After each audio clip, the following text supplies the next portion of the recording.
Now that Tim Tebow's been cut by the Jaguars, what sport does he try next? Some are saying hockey, some are saying basketball. I'm saying lacrosse because of his religious ties. Lacrosse literally translates to the cross. Welcome back to another episode of Odd Man Sports. I'm your host, Brandon Perna. I also host That's Good Sports right here on YouTube. And if you are here because you accidentally typed YouPern into the search bar, it happens, don't click away because here's a video about butt stuff that just might be up your alley. People sleeping on the Jets. And if people come with that same mentality, they're gonna get their ass blown out. That's right. Linebacker CJ Mosley is letting everyone know that despite multiple gaping holes on the Jets roster, it's opponents whose asses are in danger of getting blown out. Okay, you can go back to YouPorn now. For the people who clicked on this video on purpose, I've got a preview of things to come. We're talking about singing lessons from Kobe's partner in crime, a look at why Russell Westbrook is criminally uncool, and evidence that Brett Favre may be an actual criminal. Dinks and Dunks. Well, the epidemic of fan fights has continued, most recently with this altercation between supporters of the Rams and the Chargers.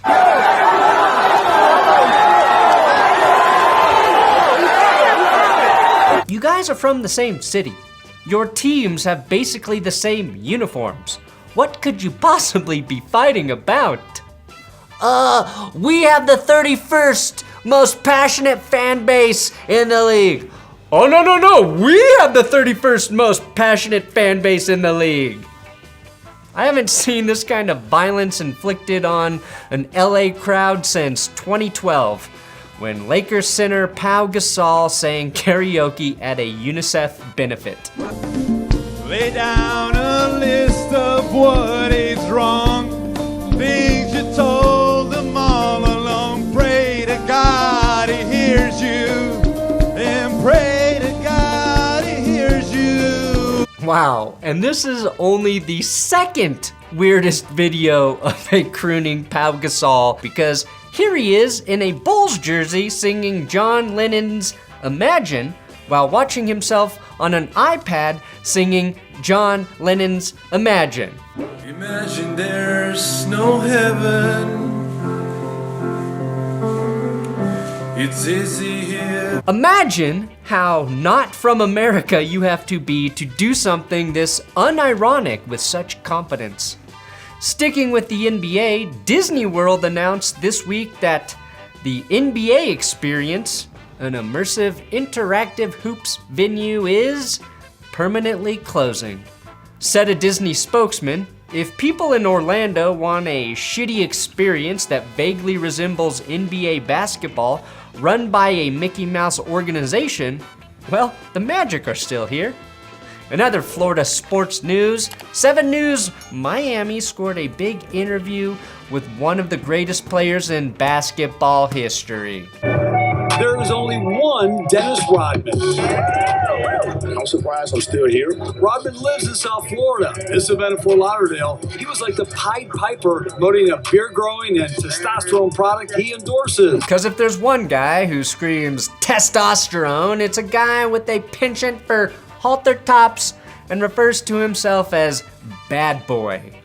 And look, I don't want to tell the owner of Man TF Up how to do his job, but maybe hiring a guy who can't grow a beard to endorse your beard enhancement product isn't the best idea. Like if Rosetta Stone hired Gronk, or if Headspace hired OJ, or The Fray hired Pau Gasol. And I know how to save a life. In a cool story, 17-year NBA veteran J.R. Smith announced he's heading back to college. Smith, who went straight from high school to the pros, is enrolling at North Carolina A&T, or as I will be referring to it now, the University of Hennessy. According to Smith, part of the allure of playing college golf was that you get to keep your own score. In baseball news, the Mets have fallen out of first place in the NL East.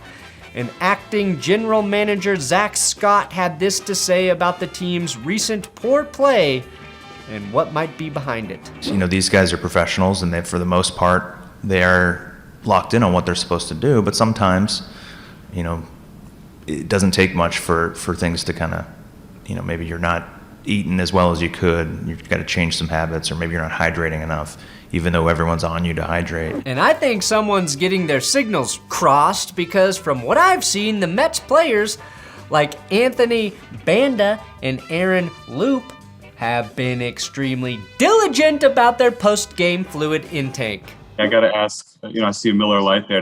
Did Aaron at all try to convince you to bring the Busch in instead? No, I actually am a fan of Miller Lite. You know, long day of work, you know, man, I like to have beer. And look, drinking beer when the coaches tell you to hydrate is an understandable boozy baseball mistake. Kind of like the time I thought I was bidding on a 3-martini lunch, but I ended up winning lunch with Trey Mancini. That was awkward. It's time for Money Talks. And today, we're talking about former Packer great Brett Favre, a man who sees every news item as an opportunity to go onto television and jam his Wrangler boot in his own mouth. Can a reporter ask Favre about his thoughts on Afghanistan? Because the answer to that mess might be as simple as hearing what Brett thinks and then doing the exact opposite. Speaking to the website Quarterback Score, the retired quarterback made this seemingly innocuous comment about the one piece of advice he gives to active players. Get involved in your community. You don't necessarily have to open a foundation, just partner with the charity that you feel a connection with and volunteer your time. Wow, that seems like sound, uncontroversial advice.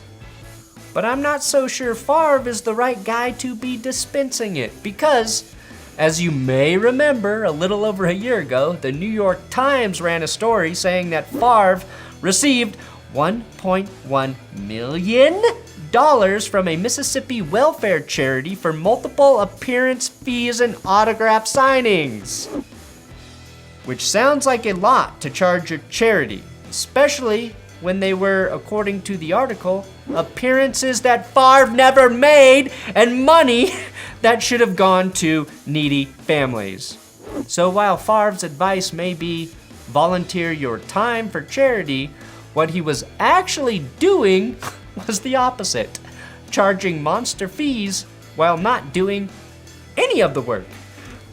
In his defense, the article mentioned that Favre had repaid $500,000 and that he had agreed to pay the balance in installments in the next few months.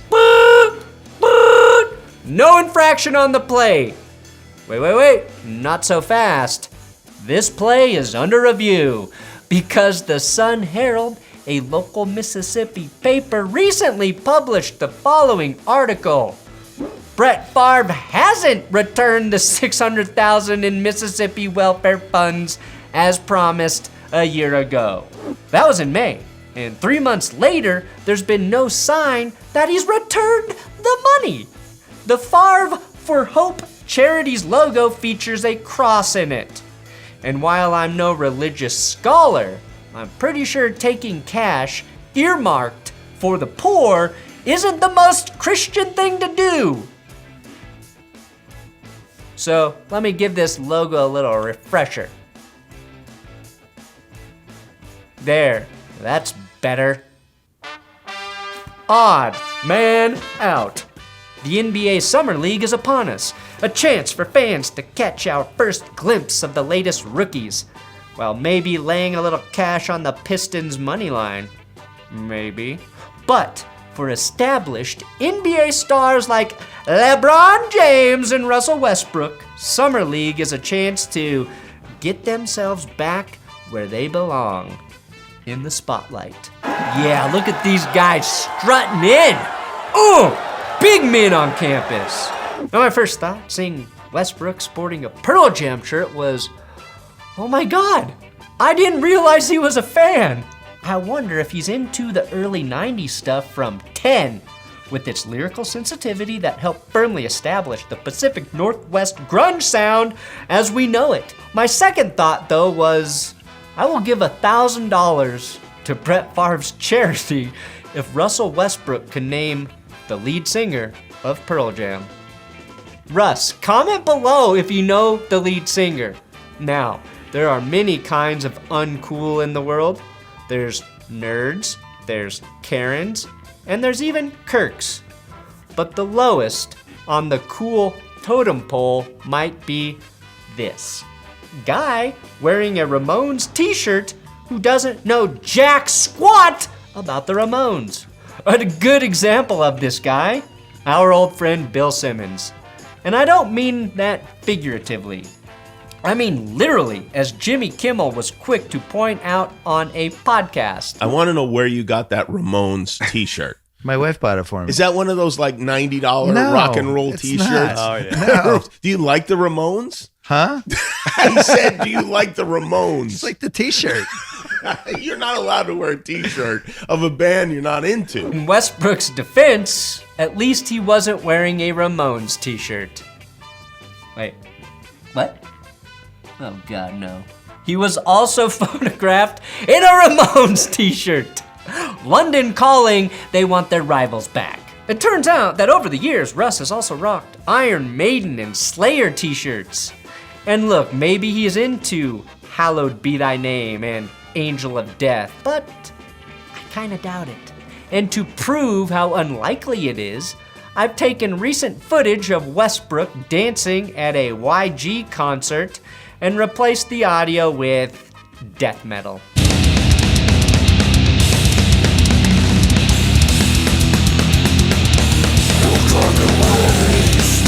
Seems far-fetched, though I admit I kinda dug the man purse and the leprechaun kick. For 11 seasons with the Thunder, Russell Westbrook was the only man in Oklahoma with a stylist. But now that he's on the Lakers, I think he'll fit in better in a town where vintage rock t-shirts are very hot.